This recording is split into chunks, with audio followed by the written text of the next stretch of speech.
introduce me on? This is Andy N. And who am I? Good afternoon, people. This is my guinea pig. Yeah, I'm the guinea pig. Yeah, Yeah, I'm always the guinea pig. I'm Amanda Steele, and this is my guinea pig, Andy N. And today I'm going to be doing a live reading of this book, which is called How to Write Wrong, a Choose Your Own Adventure Story. Woo, woo. Now, the question is, Amanda, choose your own adventure. What made you want to write a choose your own adventure book? It wasn't a Choose Your Own Adventure book to start with. It somehow got turned into one. I don't really remember how that happened. Okay. So I'm going to start anyway. You wake up one morning after not reading a book since your school days, and you decide to be a writer. With no good or bad writing to compare against your own, you just know how to write, and anyone who tells you otherwise is wrong. Hell, maybe they're jealous of your natural ability to craft a masterpiece. After all, most people need to learn through a combination of books, courses, critical feedback, and workshops. Not you, though. It's not their fault. They don't realise your natural talent, but they soon will. Sitting down at a laptop, the words just flow. After an hour, you start to search for publishers. Sure, your 1,000 words isn't a finished novel yet, but it's going to be a masterpiece, and that's worth giving the world a heads up about. You make a list of who you would like to have the honour of selling your book to the masses. Do you wait until you finish your novel to send it to the publishers on your shortlist? Do you finish the novel and seek out an agent to represent you? Or do you go ahead and send the publishers what you've got so far? I fancy the second one, page 52. Right. That's go and search out an agent. Yeah, seeking out an agent to represent you, even though you've not finished yet. What a minor complication. Right.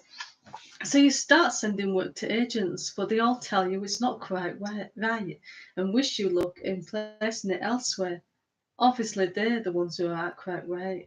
What do they know anyway? You demand to see proof of their qualifications and give them the right to judge. Who gives them the right to judge your work? None of them respond, and one email even bounces back.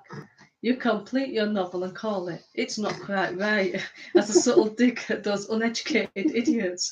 Then you launch it on Amazon, setting up an events page on social media for your live feed, where you read out bits of your work and take questions from your captive audience. What, captured or captured? That's debatable. How long have you been writing? One of them asks. You tell them you only started months earlier and anyone can do it. Anyone can do it, she agrees, but not everyone can do it well. She suggests you take a course. Someone else says that your character's motives don't make sense. Another person agrees. You realise all these people must be one or more of the same half-wits who said your book wasn't quite right. They've realised their mistake and now they're trying to sabotage your attempts to prove them wrong by using all these false names. You calmly tell them all that they will soon see how wrong they are, then disconnect the live stream. How do you promote your book next? Do you stand in a local city centre reading out extracts? Or do you start a podcast in which you release a chapter each week, read by yourself? It's got to be the first one. Okay, so you're going to stand in the city centre reading out extracts. And just for the camera here, you're dressed as a dinosaur. I was wondering, I've no idea what this book was going to do. No, Andy has no idea what's going on. Very rarely, I know what I'm doing. So. Right, you stand in the city centre reading from your book, dressed as your main character, who is a misunderstood dinosaur. Family stop to watch, but soon drag their children. You reach the swearing parts. The next day, you put a wooden sign saying, "Not for children." Nobody stops to listen. A couple of teenage boys throw tomatoes at you, yelling that the asteroids wiped you out. Then they run away laughing. After a while, 2 police officers ask you to move along. They say your excessive swearing is upsetting young children and their parents.